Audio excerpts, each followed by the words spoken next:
You know that feeling, right? Drowning in a sea of veterinary terms thinking it's some kind of memory test you're failing? Well, what if I told you the problem isn't your memory at all?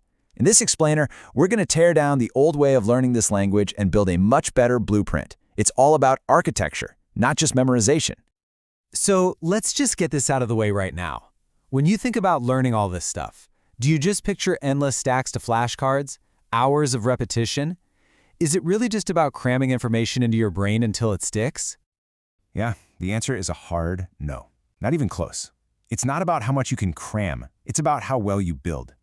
Think about it. If you're building a house, you don't just throw the pieces together. The order you use, the way you connect them, that's what makes it strong. It's the exact same for knowledge. So here's our game plan. First, we're going to figure out why this feels so hard in the first place. Then we'll roll up our sleeves and walk through 3 key fixes for the very core of the words, the prefixes and how we take them apart. Finally, we'll put it all together to show you a much smarter way to learn.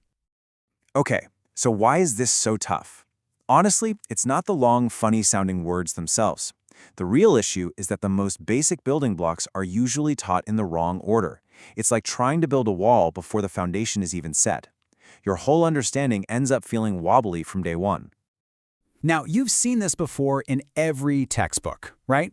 The 4 standard parts: prefix, root, combining vowel, suffix. Seems simple enough. But here's the secret flaw in the system. The way we're taught to think about the root and its little buddy, the combining vowel, that's where the first crack in the foundation appears. And that brings us to our first major fix, dealing with that disconnected foundation. You know, the single biggest problem with the standard way of teaching is that it takes the most fundamental part of a word, its core, and teaches it as 2 completely separate ideas. So first, they introduce you to the root. This is the heart of the word, the engine. It's where the main meaning lives. Like gast for stomach. Pretty straightforward. Then, maybe a few pages later or even in a whole other section, they introduce the combining vowel. It's almost always an O, and its only job is to be like linguistic glue, helping the other pieces stick together smoothly. And this, right here, this is the whole problem laid bare. The old way forces you to do these mental gymnastics, trying to connect 2 ideas in your head that were presented separately. But the new way? It's just common sense. It teaches them together as one functional piece, which takes a huge load off your brain. Which leads us to the solution. We should be teaching the combining form from the very start. The root, gastro, and the vowel O aren't 2 separate things to learn. They're one single functional unit, gastro. This is the Lego brick. This is the piece you actually use to build other words. Okay, so our foundation is solid now. Let's move on to the second big structural problem. I call it buried priorities. What happens when the most important, need-to-know on day 1 prefixes just get lost in a random jumble of other terms? I mean, take a look at a list like this. This is totally standard. You've got hyper for elevated and hypo for depressed, 2 of the most critical prefixes in all of medicine, but they're just sitting there, mixed in with words for big and small. There's 0 sense of clinical urgency. And this quote just hits the nail on the head. When you teach it this way, you're accidentally signaling that all these terms are equally important.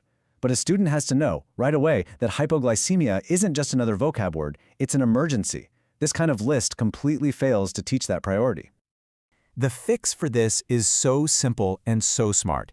You just stop using a generic junk drawer category like other prefixes. Instead, you create a new, high-priority one, prefixes of clinical state. Boom. Right away, you're telling the learner, hey, eyes here, this stuff is really important. All right, that brings us to our third and final weakness, and this one's a bit sneaky. It's a hidden blind spot in how we're all taught to break down words. The standard method has a tiny but absolutely crucial step missing. You've probably been taught this exact 3-step process. 1. Break the word apart. 2. Start at the end with the suffix. 3. Move to the front. On the surface, it seems totally logical, but it's hiding a trap. So let's put it to the test. If you have the word gastroenteritis, what's the root that you're supposed to define? Is it gastro? Or is it something else? This is where that old method gets really fuzzy and ambiguous. And here is the exact mistake that people make all the time. They see gastro, and they think, okay, that's the root. But it's not. That's the root plus the vowel. The pure root is just gast. It seems like a small difference, but it's a distinction that makes all the difference.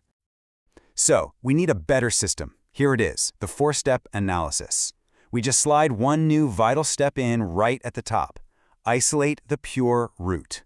Before you define anything, you mentally strip away that little vowel. It's a simple change, but it makes the whole process basically foolproof. So let's pull all this together. A smarter way to learn isn't about more hours or more coffee. It's about starting with a better blueprint. These 3 little structural fixes build a foundation where knowledge isn't just memorized for a test, it's actually understood. And really, that's the best part. We're not talking about a massive, complicated overhaul here. We're talking about 3. Just 3 simple, powerful tweaks to how we teach that make the entire structure of learning stronger and way more permanent. So here it is, your better blueprint one last time. First, unify the core. Treat the root and vowel as the single combining form it really is. Second, elevate priorities. Give those critical clinical prefixes their own VIP section. And third, refine analysis. Always, always isolate that pure root before you do anything else. And why does this all matter so much? Because these small, smart changes in how you build knowledge lead to massive gains in clarity and how much you actually remember. It's the difference between knowledge that lasts for a week and knowledge that lasts for a lifetime. And that leaves us with a much bigger question to chew on. If the architecture of how we teach can completely change our understanding of a topic like this, what other educational blueprints out there are just broken and in desperate need of a redesign?